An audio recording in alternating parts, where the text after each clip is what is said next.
Hello, greetings of the day. I am Mrs. Vinaya Tapkir, Assistant Professor from MIT Academy of Engineering, presenting here the next video, Mucos2 initialization. Mucos2 initialization is very important thing is taken by the Mucos2 at very first instruction of any application program. Now we can understand the Mucos2 initialization because now we are in the position that we know the OS task create function. We know the concept of the task is an infinite loop and how to write the task. We are in the position that we understood the OS TCB. We know the different variables of the kernel, that is the OS underscore lowest underscore priority, lowest underscore priority minus one, static enable, static disable, OS task create function, everything we have studied in the previous videos. So this video is the initialization video. Now we can understand because we know all the variables and all the structures of the kernel. So the very most important structure of the kernel is the OS TCB and ready list table. So Mucos2 initialization means we can understand that whenever we are writing any small program in a C, first we have to declare the variables and we have to set the initial values of all the variables as 0. Then we can use that variables in the any arithmetic operations. So initialization is very much essential thing in any system program or any application program. So the Mucos2 initialization is very important or plays very important role to set all the data structures at the initial status. The requirement of the Mucos2 is that we can call OS init function for that. Means whenever we are using the kernel platform to develop our application, first instruction should be the OS init function. This function will do all the initialization things of the Mucos2.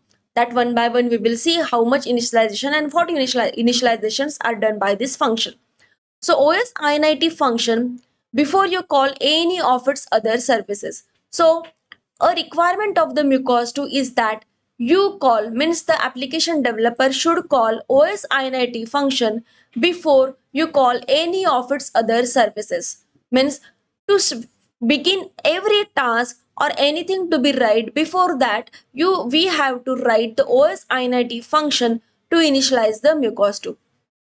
The OS init initialization. So what is the duty of this OS init function is that OS init initializes all Mucos2's variables and data structures from core.c. So core.c is the file where all these data structures are already written. The data structure of the OS underscore TCB already we have seen.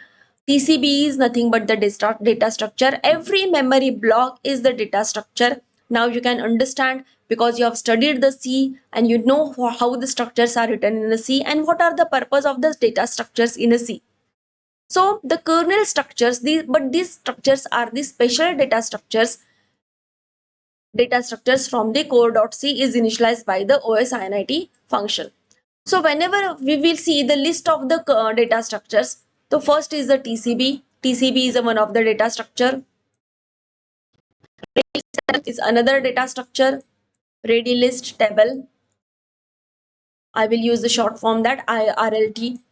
Then all the variables of the day of all the variables of the Mucos2, all these are set to the initial position.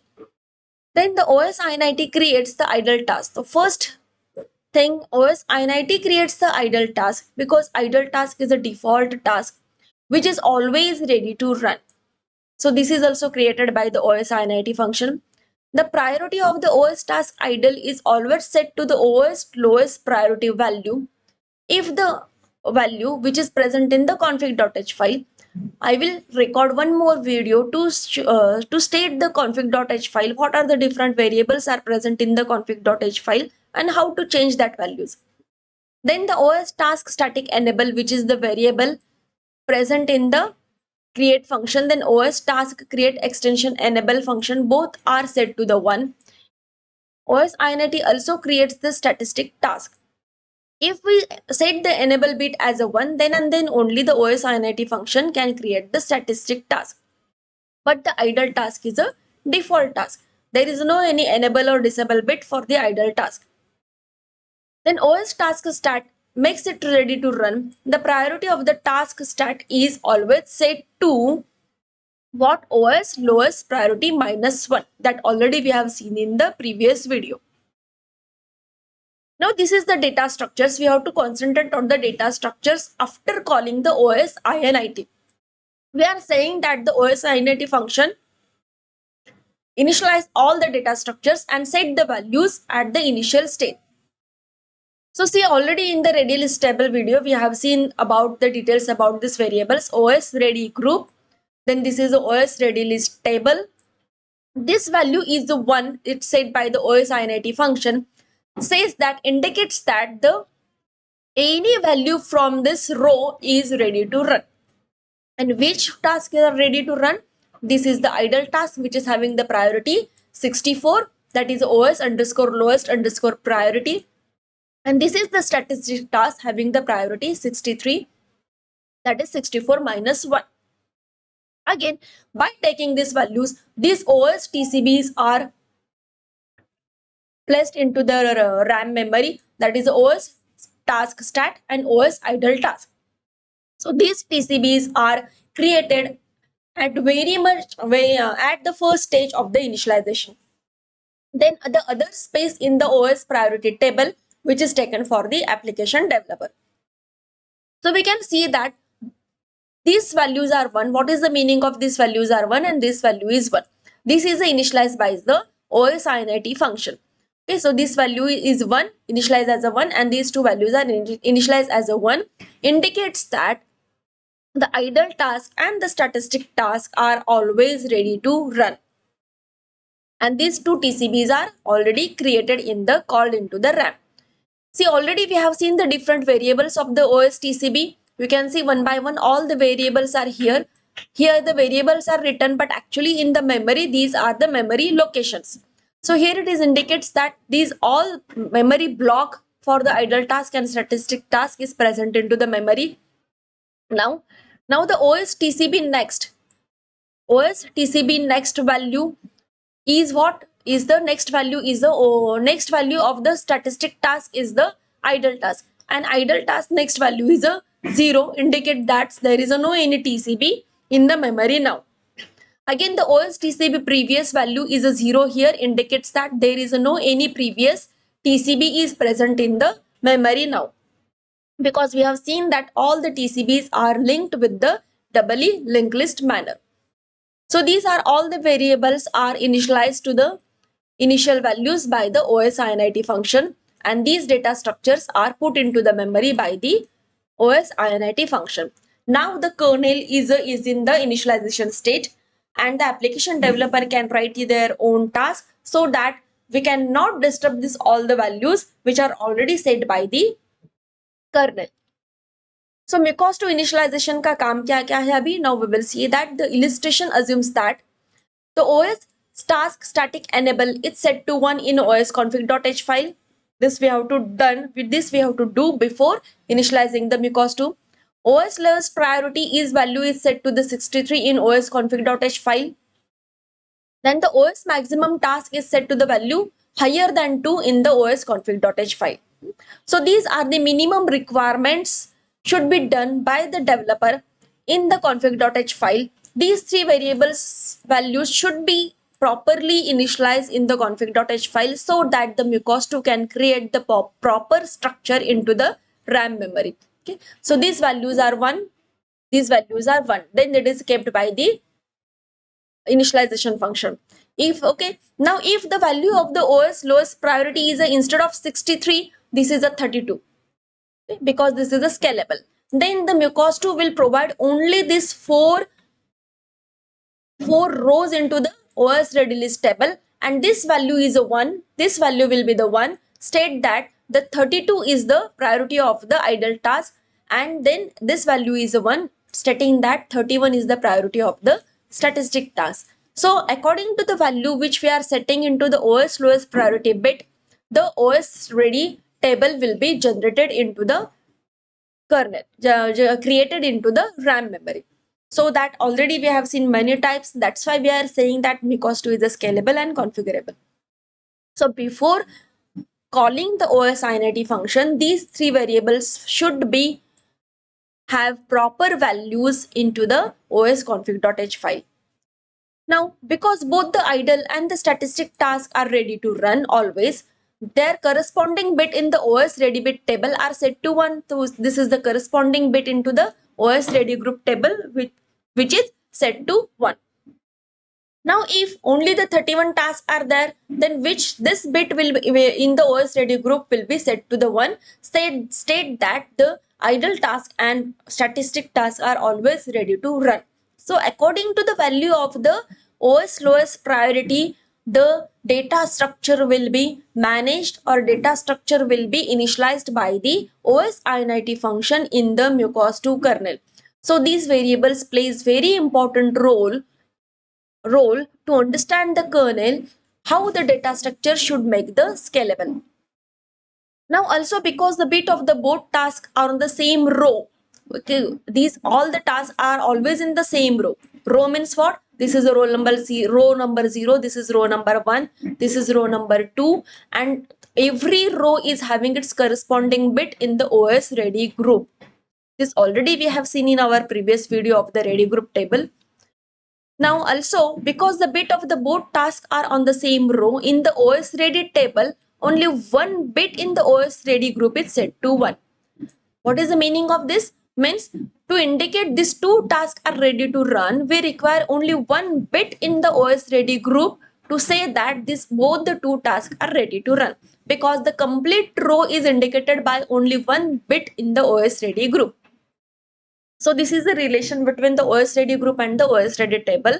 Already we have seen that in the previous video also, but here we have related that with the OS init function and only with the idle task and the statistic task. Now, along with the data structures, all the OS TCB free pool tables are also created into the RAM as per the values which we are given into the OS lowest priority and OS maximum task. Okay, so OS TCB free pool tables, how many TCBs will be created for particular application, that also we have seen in our previous video, that is OS TCB part 2. So as per the values put into the OS underscore lowest underscore priority and in the OS underscore maximum underscore task, the TCBs will be created into the RAM. And this all TCBs is called as the OS TCB list or the OS TCB free pool tables. So by taking from the values from the OS maximum task, if the value is a 4, only 4, then 4 are the application task and 2 are the system task. Total 6 TCBs will be provided into the OS TCB free pool tables. And this is already we have seen, the first TCB will be pointed by the OS TCB free list. So these will be my application task and then the IR2 will be the system task. So total 6 TCBs will be present into the RAM memory instead of 64. Always the 64 TCBs are not called into the RAM. The RAM always takes the number of the TCBs as per the values given into the maximum task and as per the values provided into the OS TCB OS underscore lowest underscore priority. Again, the different free pool tables are also called into the RAM after initialization. So MuCOS 2 also initializes other different 4 pools of the free data structures. Each of 3 pools are singly linked list and allow MuCOS 2 to quickly obtain and return an element from and to a pool. From and to a pool means all these free pool tables are called into the RAM actually, because already we have seen the MuCOS 2 is a scalable. जितना structure चाहिए उतना ही सिर्फ memory में call होगा, and all this called as a, and when they are present into the RAM memory actually physically, then we are calling that as a pool tables. So the number of the free OS TCBs in the free pool table is determined by which of the two variables? OS maximum task, which is specified in the osconfig.h file. So this is only the overview of the different free pool tables. There are the different free pool tables are created into the memory. One, we have seen that the OS TCP free list, and the pointer for the OS TCP is a OS TCP free list. Similarly, the event, that is a event control block, is having the OS event free list pointer. Queue is having the OS queue free list pointer. Memory is having the OS memory free list pointer. In this way, the number of data structures are initialized when we are calling the OS init function at very first as a very first instruction in our application development. So OS init itself does all this operation. We as a developer need not to write anything because we are using the platform of the MuCOS 2. So all the necessary functions are already written into the kernel. Just we have to call that functions. So OS init is the very first instruction we have to write whenever we have to develop any application, so that all the data structures will be called into the RAM memory as per the values set into the config.h file. So this is all about the MuCOS 2 initialization. Thank you all of you.